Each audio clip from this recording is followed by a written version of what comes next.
Om Namo Bhagavate Vasudevaya.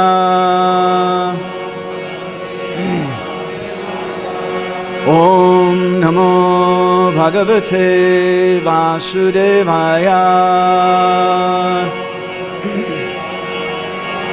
Om Namo Bhagavate Vasudevaya.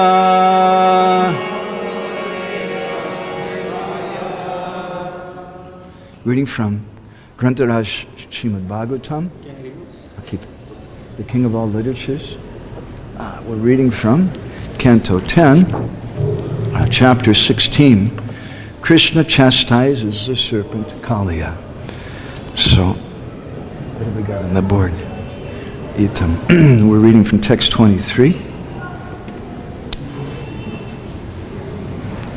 Ittham sva-gokulam ananya-gatim nirīkṣya.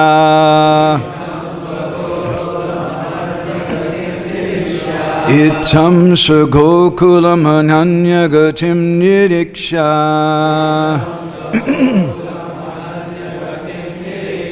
Sa-strī-kumāram ati-duḥkhitam ātma-hetoḥ.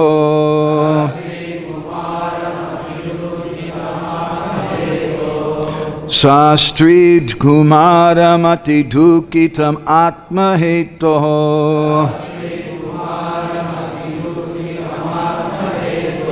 Ājñāya martya-padavīm anuvartamānaḥ.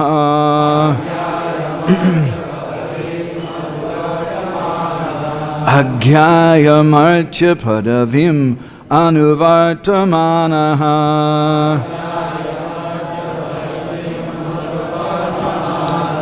Sthitvā muhūrtam udatiṣṭhad uraṅga-bandhāt. Sthitvā muhūrtam udatiṣṭhad uraṅga-bandhāt.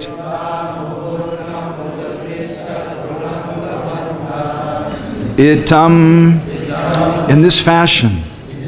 So Gokulam, his own community of Gokul, ananya-gatim, having no other goal or shelter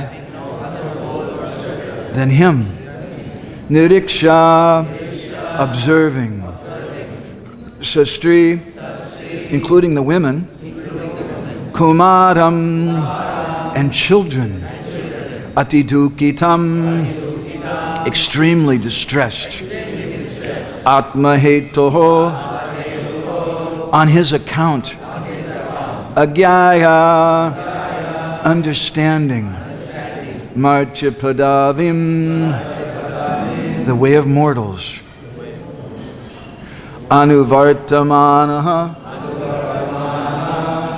imitating. Sthitvā, remaining. Muhūrtam, for some time. Udatiṣṭhad, he rose up. Uraṅga, of the serpent. Bandhāt, from the bonds.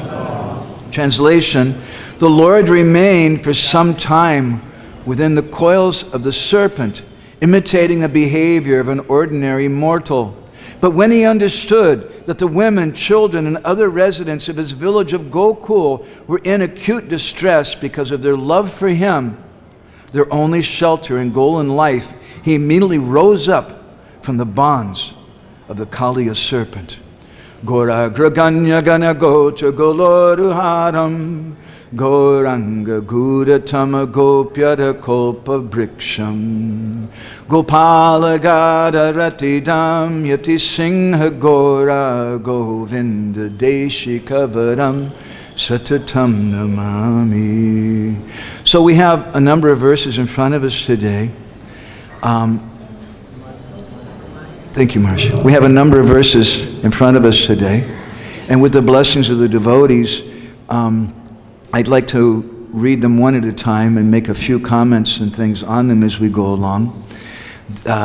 This pastime of Kaliya Damana Leela is a very, very deep, very wonderful pastime, as is indirectly indicated here in this verse. where it describes that nirīkṣya, observing him, was sa-strī-kumāram. The ladies were there, the children were there.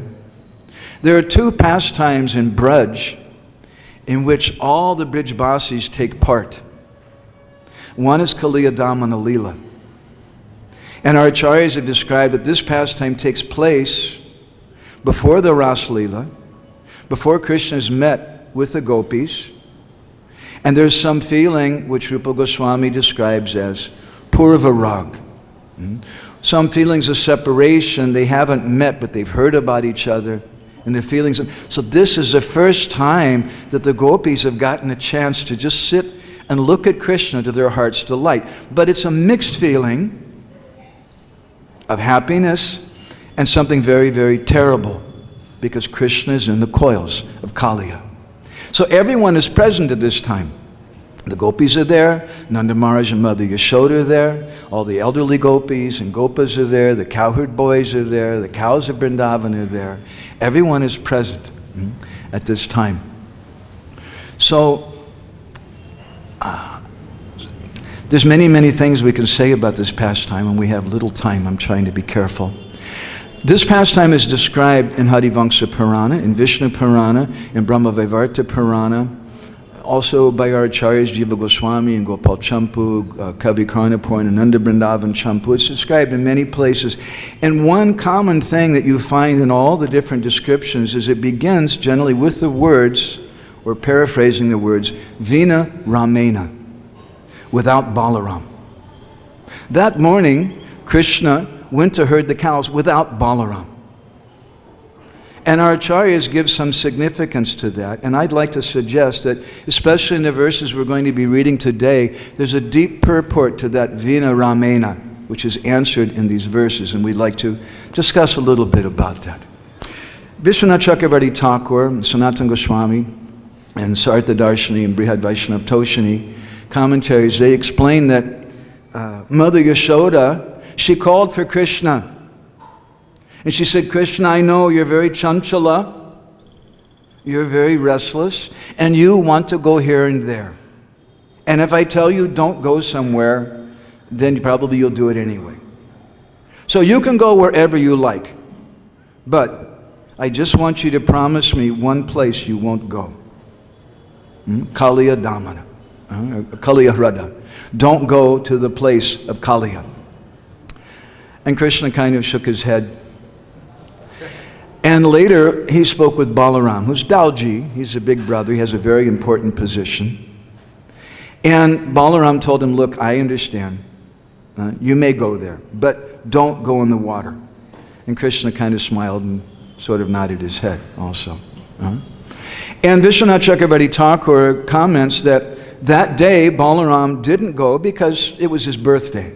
There's a few pastimes like that where Balaram doesn't come and they say it's because it was his birthday. But as we may hear from Brahma-vaivarta Purana and Garga-Sanghita, there may be some other reason for that also. We'll see if we have time for that today. So, Bhaktivinoda Thakur wrote a book called Krishna-Sanghita, which probably a lot of you are aware of. And in Krishna-Sanghita, he presented Krishna Leela in a very extraordinary way, which prior to Bhaktivinoda had not been done before. He presented that the naimitic Leelas, or the occasional pastimes which go on in this material world, represent different obstacles for the sadhak devotee on his way back to Vrindavan, back to home.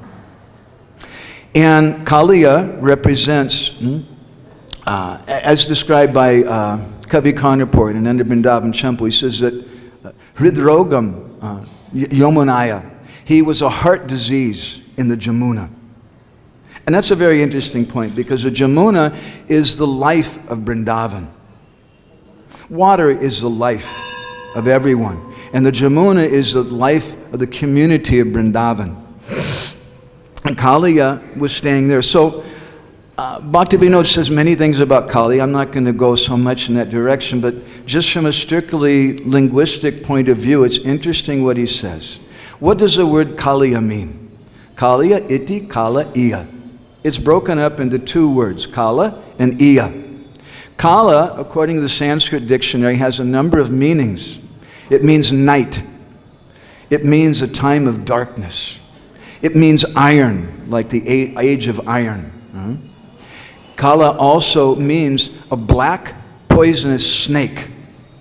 And Kala also is a word for censure or criticism, defamation, to criticize someone else. So Kaliya represents a poison, hridrogam yamunaya, a poison in the heart of the Jamuna which threatens to destroy all of Braj. And it's interesting that our acharyas repeatedly refer to Kaliya as an example of someone who really got the mercy of Krishna. I had a hard time digesting that, to tell you the truth, when I first started really going deeper into this pastime, because the problem I had was, how is it that he's gotten Krishna's mercy and Krishna tells him, look, chalo, go away, leave Braj. But repeatedly, the Bhagavatam and our acharyas refer to him as a recipient of Krishna's mercy. That's, of course, Krishna put his feet on his head. That's good. I wouldn't mind that. But Krishna drove him out of Vrindavan. Bhaktivinoda Thakur comments in one place, he says that Kaliya, although he got the mercy of Krishna, he had to leave Vrindavan because Kaliya didn't take shelter of any of the Brijbasis. Because if we want to enter Vrindavan, we have to take shelter of a person. And the problem with Kaliya is poisoning all of Vrindavan. To put it in another way, censor, criticism will destroy our Vrindavan community. It'll poison it, and everyone will die. So, here in this verse, I'm reminded of some description given by Srila Sanatana Goswami in his Brihad Bhagavatamrita, where he also describes this pastime. And let's mention a little before that. In Brihad Vaishnava Toshani of Sanatana Goswami, he says that all the residents of Vrindavan went running to Kaliya Radha. And that's an interesting description too. I didn't finish what the meaning of Kaliya is. Kala means black and all these bad things. Iya, like we have the word Gaudiya. Gaudiya means someone who belongs to Gaudadesh. The suffix iya in Sanskrit indicates possession of something. So Kaliya means someone who possesses all these nasty qualities. And Radha. Radha refers to a deep lake or place, but Radha comes from the same bij dhatu in Sanskrit that Hrida comes from. It's like the heart. And that place is the heart of the Jamuna. It's the heart of Vrindavan, and it's also the heart of the devotees. Bhaktistu bhagavad bhakta sangena parijayate. For the devotees, association with other devotees is absolutely essential. That's how we develop bhakti. But if we poison that well, if we poison that lake with criticism, then hoya sarvanas, everything will become destroyed. So, Brihad Vaishnava Toshani Sanatana Goswami says that all the Brijbasis had come there, and at first, when Nanda Maharaj and Mother Yashoda and the elderly Gopas and Gopis arrived there, they were completely shocked. How is it that Krishna's in the water? And they saw the boys were there, and they wanted to ask the boys a question. Hey, how did Krishna go in the water? How did you allow that? Jiva Goswami describes this in Gopal Champu also.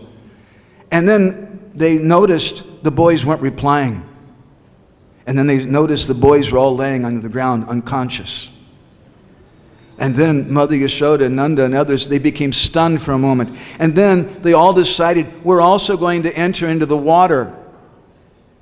Either just to kill ourselves because we can't live without Krishna, or to try to save Krishna, to rescue Krishna. And something stopped them. This verse is describing something about this. Why Krishna came out of the coils of Kaliya. Sanatana Goswami, I don't know if we'll go in this direction, but Sanatana Goswami in Brihad Vaishnava Toshani says some very unusual things about this pastime. He says that when Kaliya wrapped his coils around Krishna, he was embracing him with love. And he says that when Kaliya bit him on the chest, he was kissing him. No, none of our other acharyas have come. I remember reading a translation of this from Gopi Pranadhana Prabhu, and he had a little footnote. He said, none of our other acharyas said like this. It's a little confusing. But if you look, as we may do in a few minutes, in Brahma Vaivarta Purana, some answer comes from that. Anyway, so they all wanted to jump into the Jamuna, and it was Balaram who stopped them. Vina Ramena, Balaram stayed back. And it's a little lengthy to discuss, but when they first got news of Krishna's position in the Jamuna and the coils of Kaliya, Balaram, everyone went running to Krishna. And Balaram stayed back with Rohini and told Rohini, you stay here and you cook. Krishna's coming soon. Don't worry. He's going to be hungry because he's getting a little exercise. And Balaram was thinking to himself, Krishna, and my form is Ananta Sesh. Krishna never plays with me. But now he's playing with this insignificant worm, Kaliya. How is this? Indeed, how is it? And how is it that according to Harivamsa Purana, Kaliya had been living for many yugas in the Jamuna? For so many devotees, it's a big thing to try to come to Vrindavan. We're very, very fortunate. I know devotees who've been practicing Krishna consciousness for 40 or 50 years and they've never been to Vrindavan, and they would love to come. It's not such an easy thing. And what to speak of staying in Vrindavan, for those of you who are residents here, you know, it's nice when you come for a visit, it's kind of real pleasant. But if you want to stay for some time, you'll be severely tested. It's not such an easy thing to stay in Vrindavan. And Kali had been here for yugas. How is that? Interesting point. So Balaram held them back. And Balaram, first he told Rohini, you stay back. Then Balaram caught up with the Brijbasis, and he's seeing that they were getting ready to enter into the Jamuna. Balaram, Sanatana Goswami says that with his glance, some of them he just glanced at them. And by his glance, he was telling them, don't do it. And some of them with his words. Balaram said, hey, don't, stop. Don't go in the Jamuna. And some of them physically. And Sanatana Goswami says it wasn't easy to hold Nanda Maharaj back. So at that time, Balaram, he began to call out to Krishna. Sanatana Goswami describes the beautiful words of Balaram. Eti na vaikunta nibasi parshada navanaraste na chayadava api goloka loka bhavad eka jivana nashyanchakshaya bhagavan mayitvam. Balaram told him, hey Krishna, Eti na vaikunta nibasi parshada. These are not your associates in Vaikunta. Navanaraste. These are not the monkeys in Treta Yuga when you came as Ramachandra. Nacha Yadavapi. These are not the members of the Yadu dynasty in Dwarka. These are the Brijbasis. And they can't live without you. They have no other life for you. And there's nothing that I can do to stop them. They're all going to die in separation from you, and there's nothing that I can do to stop them. Pranarvayukta na bhavanti yavat tavad vinodham karuna tvajaitam krishnanyata goshta janaika bando gantasi sokam mridula svabhavaha. He says, hey, Karuna Sindhu Krishna. Hey, soft-hearted Krishna. Please give up this game before your devotees die. Otherwise, my midula svabhava, Krishna, you have this svabhava, this nature, midula, you're very, very gentle. And gantasi shokam, you're going to experience intense pain. Srila Bhaktisiddhanta Saraswati Thakur explains in one purport, he says that Krishna is the Paramatma in the heart of the devotees. But he says, who is the Paramatma in the heart of the Paramatma? It's the devotee. The devotees are in the hearts of Krishna, and Krishna is in the hearts of the devotees. So Balaram told Krishna, hey, you have to stop this. So Krishna, he was having a good time in the coils of Kaliya. But when he saw the pain that the Brijbasis were going through. And one of the points I would like to stress in this regard is that Vina Ramena, without Balaram, is significant because Balaram is Adi Guru. And as Adi Guru, he holds them back, the Brijbasis. And what is he holding them back from? We'll discuss that in another verse or two. Balaram is holding them back. And it's Balaram, who is Adi Guru, who appeals to Krishna. In the Chaitanya Charitamrita, there's an interesting verse describing what is the meaning of our Nam Bhajan. Sometimes devotees say, well, I'm very advanced. I'm chanting 64 rounds a day. I'm doing bhajan for Krishna. But Tate Krishna Bhaji Kore Gururu Sevan. Krishna Das Kaviraj Goswami says, no, you haven't understood. Your Nam Bhajan is your Guru Seva. And your Guru Seva is your Nam Bhajan. We can't separate. We can't approach Krishna without Guru. We can't take shelter of Nam. We can't take shelter of Bhagavatam without Guru being it, because Nam is Krishna, Bhagavatam is Krishna. So we need Guru. So Adi Guru Balaram, he appeals to Krishna. And he says, Krishna, you have to stop this. When he sees the hearts churning of the Brijbasis, that they can't live anymore, they're suffering so much pain, seeing Krishna's condition, they're going to die, then Balaram speaks up, and Krishna listens. And at that time, Vishwanath Chakravarti Thakur, he says that Krishna smiled. And Krishna turned to Kaliya, and he said, you showed me your strength.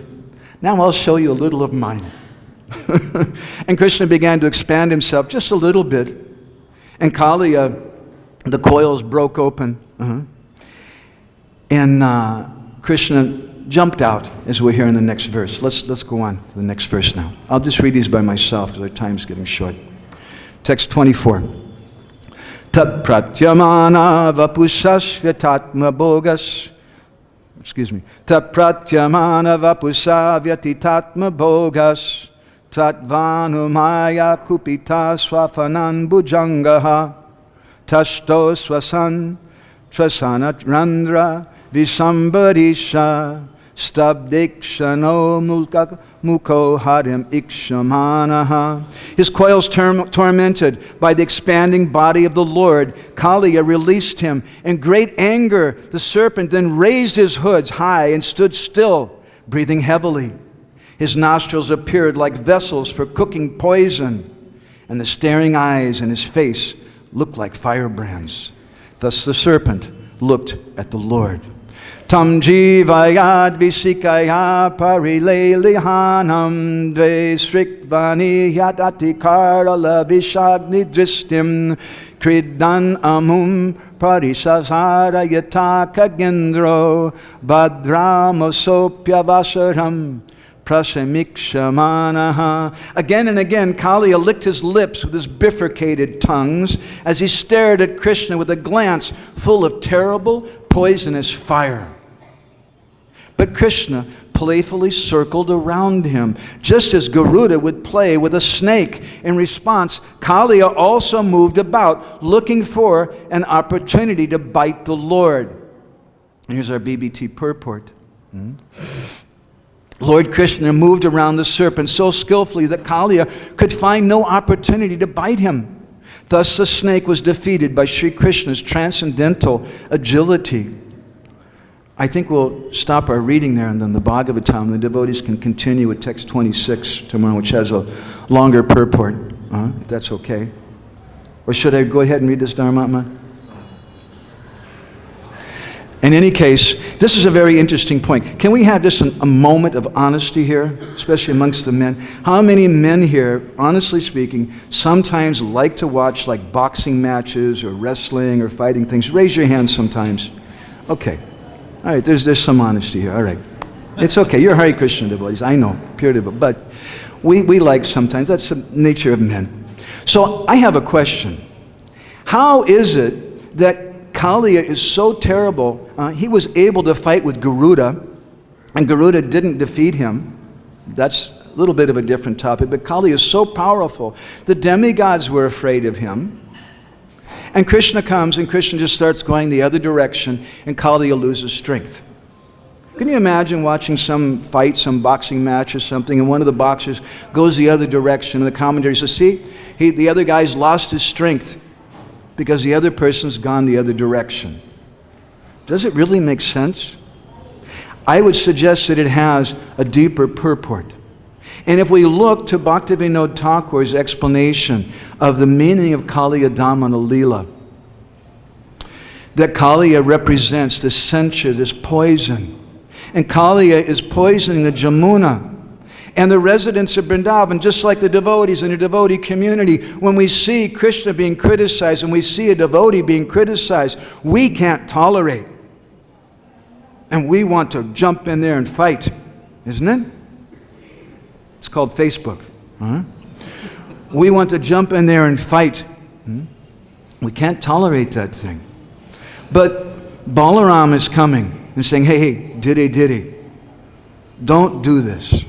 Don't enter into this water. And he tells Krishna, hey, Krishna, now see, they're crying. It's reached a certain point. In the life of the sadhak, and our nam bhajan, when our bhajan reaches a certain point, which my Guru Maharaj used to call atma-krandana, or the crying of the soul, when we come to that point, then Gurudev, he speaks on our behalf. He sees, because Tate Krishna Bhaji Kori Guru Sevan. Honestly, it's not that when I'm chanting japa, Krishna's doing Ras Leela with the gopis, and all of a sudden he stops, and Radharani says, what is it? And Krishna says, well, Madhavananda is chanting japa. It doesn't work like that. But my Gurudev is hearing that thing. And through my Gurudev, Krishna is hearing that. Yasya prasadad bhagavat prasadu, yasya prasadad nagatikatopi, tate Krishna bhaji kori guru sevan. We do our bhajan for the pleasure of Gurudev. And so when he sees that our feelings have reached an intense point, we feel so frustrated. The devotees in Mariupol in Ukraine, we were posting some things about them on Facebook, and somebody said, my God, what can we do? And I said, I don't know. Nobody can go in there. We don't know what's going to happen to them. They may die. When you're put in a situation like that, where you have no control, then you only have one recourse. You have to call out to Krishna. And Balaram, seeing the intensity of the feelings of the Brijbasis, at that time he calls out to Krishna, hey Krishna, you have to stop this now. And then Krishna, seeing that, he breaks free of the coils of Kaliya.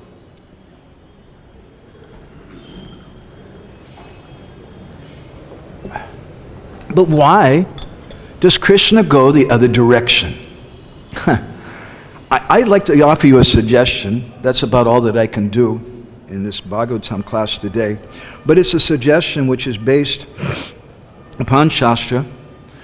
We have a magazine, just by the way, Krishna-Katamrita and Krishna-Katamrita Bindu, and we printed an article some years ago. I think maybe it was in issue 44. I don't know. Anyway, we titled the article, Critics Take the Karma. And we presented a series of statements from Mahabharata and from Brahma-Vivarta Purana, Padma Purana, a number of different literatures speaking about how if someone criticizes you, that person takes some karma.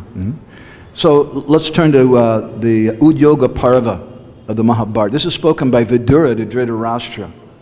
And he's giving Dhritarashtra some good advice. And he says, Akroshi parivadadam vihimsantya buddha buddhan vakta papamupadate kshamamano vimuchate. That someone was a very ignorant person, he's a Buddha, ignorant person, he decides that he wants to hurt some other person. Some people get pleasure hurting another person. It's a very dark mode. And they want to do that by criticizing them. Or they're just envious. How is it everybody says nice things about this fellow here? He's not good. I saw him, and you say some bad thing. I saw him eating prasadam in the bathroom. Some terrible thing like that. Just so that people won't give respect to him. So when an ignorant person decides that he's going to hurt some other person by criticizing them. The critic, it says, takes the sin or the fault that he sees in the other person, takes that sin or fault on himself, and the other person, kshamamano vimuchyate, the person who's being criticized, is able to give up that bad karma or that aparad, that sin, that fault they have, by kshama, by forgiving that other person. In other words, by going the opposite direction. And this is what our acharyas have described. Again in Mahabharata, and a few chapters later, again Vidura is telling Dhritarashtra, akrusha mananakroshan manyar eva titikshitaha akroshtaram nidahati sukritam chasya vindati. To someone who's being criticized, don't criticize back. This is a bit of wisdom. Don't criticize back. Go the opposite direction, like Krishna's doing.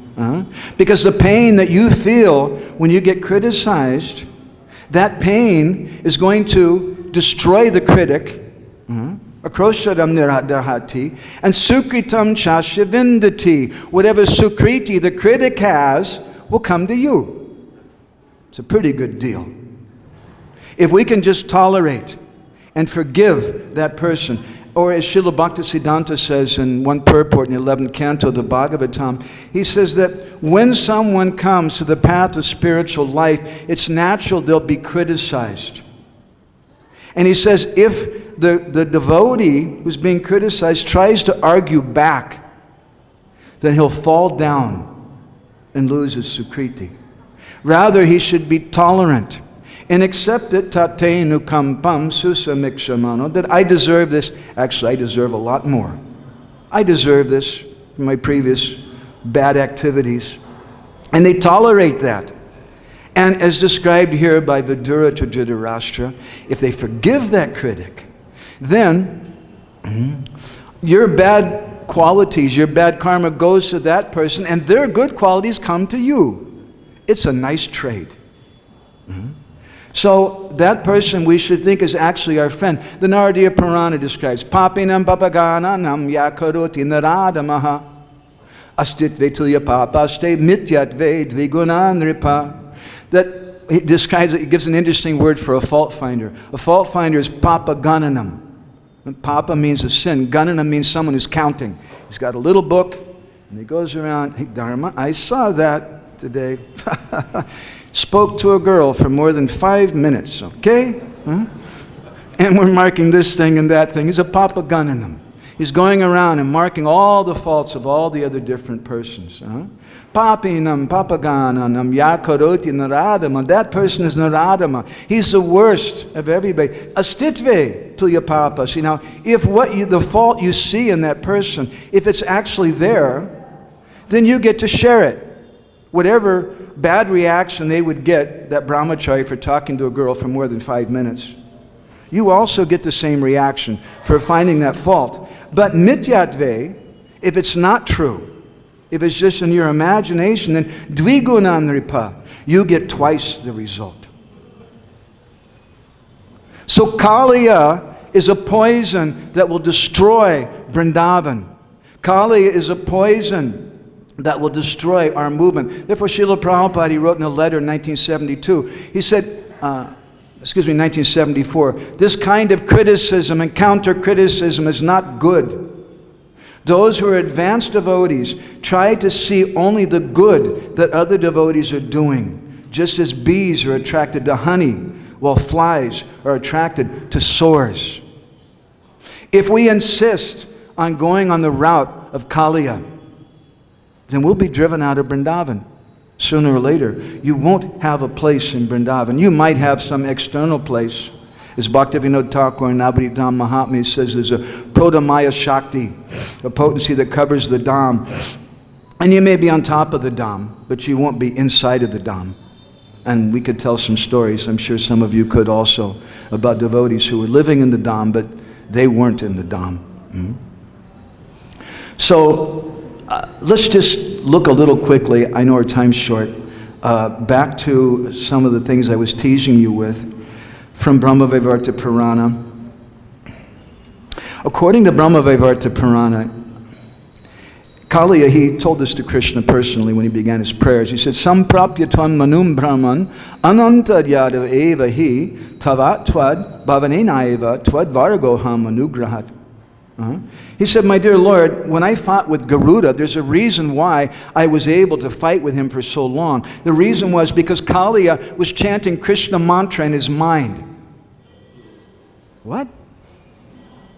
According to Brahma-vaivarta Purana, Kaliya was a devotee before he came. And as this verse describes, he said, I got mantra from Anantasesh. Vina Ramena. Balaram didn't go. Balaram didn't go to Kurukshetra. Why? One reason, because his disciple, Dhritarashtra, was there. And Balaram knew what was going to happen. Duryodhan. Balaram knew that Duryodhan was going to be killed. And he's very attached. He has some affection. His Gurudev has affection. Guru has many disciples, and some of them are little badmas. Badmas means rascal. Some of them a little, but Gurudev has affection for them. And Balaram doesn't want to see Duryodhan harmed. Balaram, he knows what's going to happen to Kaliya. Maybe he doesn't want to be there to see it. But Kaliya, he also describes to Krishna, I'm going to go over this a little quickly, that Kaliya was defeated by Garuda because Kaliya was bhaktam apakvam. Apakva. Now, there's paka and there's apakva. Paka means something ripe. He's apakva. He's not a very ripe devotee. He's a nice guy. Sometimes I don't want to criticize anybody, but the monkeys of Vrindavan, they're devotees. But we don't always want to hang out with them. And I've met certain devotees who are a little like those monkeys also. They're a little angry, and if you say something, they may bite you. Stuff happens. So we give respects, as we say in Bengali, durteki dandavat. I offer my respects from a distance. But I give respect, genuinely. The monkeys are bijbasis. They're much more exalted than myself. And from my heart, we can respect them. But I don't want to associate with them very closely. So Kaliya was like that. And because he's initiated by Balaram, he's able to enter Vrindavan. He's able to stay in the Jamuna for so long. Now, what about Rohini? In the Garga-Sanghita, we may find some clue in the second canto in chapter 13. Narad Muni, he explains about, in Swayambhuva Manvantara, there was a rishi named Vedasira Muni, who was a descendant of Bhrigu Muni. And Vedasira Muni was doing austerities in the Vindhya mountains. And one day, this other sadhu came. His name was Asvasira Muni. And he also wanted to do austerities there. And when Vedasira Muni saw him, just like sometimes, don't mind me saying, but like two brahmacharis in a small room or something, hey, it's my bed. You keep away from that. Asvasira Muni became angry with him. And, Vedasira Muni became angry. He said, this is my ashram, this is my place, you go somewhere else. And Asvasira Muni said, hey, this is a big place. What's the problem? And at that time, Vedasira Muni became angry and started chastising him. Asvasira said, look, this place belongs to Vishnu, it doesn't belong to you or to me. You have this binadrik, this attitude of separatism from the Lord, from the devotees. You're angry for no reason. He says, you hiss like you're a snake, so you should become a snake. And Vedasira became angry. And he said, I haven't hardly done anything and you're cursing me. So because of your curse, I curse you, you become a crow. And just at that time, they realized, like sometimes two brahmacharis having an argument in the ashram will suddenly realize, what are we fighting over? It's really stupid, just to fight who's going to use this bed or whatever, right? Then at that time, Lord Vishnu came there. And they were both feeling a little embarrassed, starting arguing over such a ridiculous thing. And Vishnu told them that, look, you're both my dear devotees, and I can change my own words, but I can't change the words of my devotees. He said, so you'll take birth as Kaliya, and you'll take birth as Kakabhushundi. As Kakabhushundi, you'll speak the Ramayana, and you'll be very devoted to Lord Ramachandra. And as Kaliya, I'll personally come and I'll deliver you. So the Brahma-Vaivarta Purana goes on to discuss, it's a big discussion, that the previous life of Rohini, she was the wife of not Lord Kapila Dev, who's the mother of all the snakes? Kadru. In her previous life, she was Kadru. And one of her sons was Kaliya. And so a mother never wants to see her son in trouble. Understanding that, perhaps, Vinaramena, Balaram, stayed back and he told his mother, you don't go because you're not going to be happy if you see this thing. So many, many things we can say about this pastime. I remember presenting this in a seminar some years ago at the Govardhan retreat, and I couldn't figure out one thing. We couldn't find anything in Shastra. How is it that Kaliya got mercy from Krishna? How do we understand that? And the last day we were speaking, I was doing Govardhan Parikrama a little bit, and I was praying, and all of a sudden an answer came to my mind. And I thought, that's good. And I presented the answer to the devotees. They were happy, but I wasn't fully satisfied because it wasn't a statement in Shastra or from our acharyas. So I thought later, let me confirm this with some higher Vaishnava. So I went to see Srila Radha Govinda Maharaj, who's been studying Bhagavatam from the age of 5 years old. And I didn't tell him what I thought, I just asked him the question. I said, Maharaj, how do we understand that Kaliya got so much mercy from Krishna? He's an example of someone who got mercy, but Krishna drives him out of Braj. And much to my delight, Maharaj gave the exact answer that I gave to the devotees. What he said was, in the same way that Srila Prabhupada brought devotees to Vrindavan, and then he told them, now chalo, go away, you go back and you preach. And so Kaliya, Srila Prabhupada described, he went back to Ramanaka-dweep, right? Which Ramanaka-dweep Prabhupada said is Fiji. And he said that Kaliya is still there today. So what happens? Some of you are here from some other country. Maybe you spent a lot of time saving money to come to Vrindavan. And when you go back to your country, what happens? What's the first thing that happens? Everybody asks you, hey, where have you been? Right? And you tell them, well, I was in Vrindavan, and we went on Parikrama, and there was this kirtan, and this thing, and this thing. That's the way the world works. So Kali has been gone for a long time, several yugas. He goes back to Ramanaka-dweep. All the snakes are going to ask, hey, yo, Kaliya, homeboy, right? Kaliya, where have you been? And what's Kaliya going to say? There's a place called Vrindavan, and there's a wonderful boy. He's going to start speaking Krishna Katha, isn't it? 100%. And interestingly, who goes to Ramanaka-dweep every day? It's kind of like their fast food program. Is Garuda. He goes there every day for his lunch. He has a snake. He's a non-vegetarian Vaishnava. That's another discussion. But anyway, it's authorized by Krishna. And he goes there every day, and he terrorizes those poor snakes. Now, what's going to happen? A simple, obvious thing. He's going to go when he's going to see there's a big ghosti. Everybody's gathered together. What's going on? And he's going to say, Kali is speaking Krishna Katha. And what's Garuda going to do? He likes Krishna Katha. He's going to sit down and listen. Isn't it? So, if we go the other direction, if we speak Krishna Katha, if we have affection for devotees, if we look and we see something good in them, if we tolerate their problems, just like a parent tolerates a child, or just like we tolerate our parents or our grandparents when they get old and they're a little senile and they say sometimes some stupid things. Sometimes a child tells a mother, I hate you. When I was like 4 or 5 years old, my mother wouldn't buy a toy for me or something really important, and I told her, that's it, I'm leaving. I'm so angry with you. And I made a little bag and I put it on a stick and I left the house.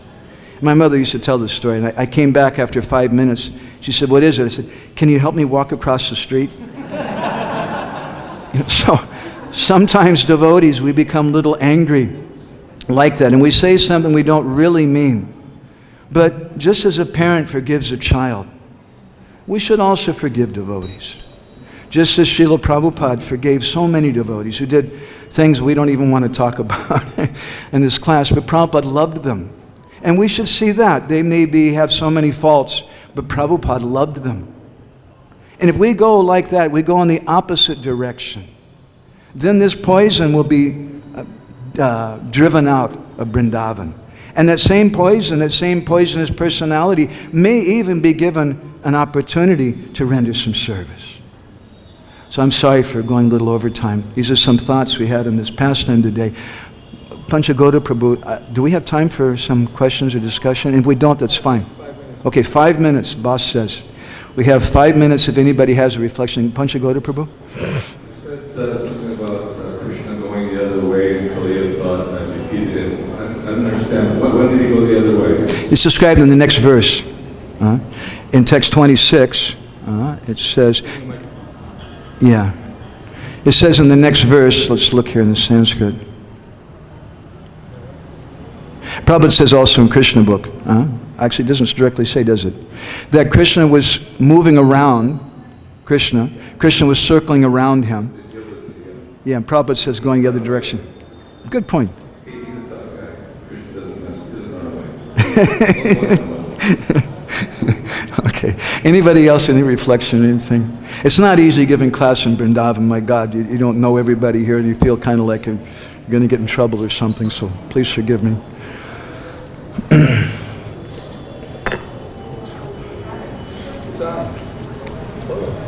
Hold it straight out, maybe. Very bottom, very bottom. Or if you speak really loud. Okay, got it. Hare Krishna.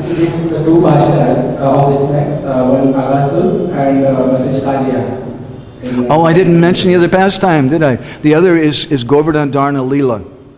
When Krishna's holding up Govardhan Hill, all the Brijbasis are also there for that pastime. And it's interesting to note that our acharyas have commented that Krishna was more angry with Lord Brahma than he was with Indra. That's a very interesting thing because Lord Brahma, okay, he took the cowherd boys and the calves away just for one moment, brought them right back. And Indra basically tried to drop an atom bomb on Vrindavan. In fact, according to Jiva Goswami and Gopal Champu, he says that Indra, when he told the Samvartic clouds to go and attack Vrindavan, he instructed them to kill everyone in Vrindavan, every plant, every tree, every animal, every cow, every person. He says, except for one person. Don't kill Nanda Maharaj. He said, you kill him last. I want him to watch everyone else die before he dies. That's what Jiva goes, it's really bad. But Krishna was more appreciative of what Indra did than what Brahma did. Why? Because Brahma brought about Virpalamba, brought about separation. But Indra indirectly brought about union, and everybody was coming together. So he liked it in that way. Is that okay? All right. Okay, so I think we should stop there. Grantaraj Srimad Bhagavatam Ke, Srila Prabhupada Ke.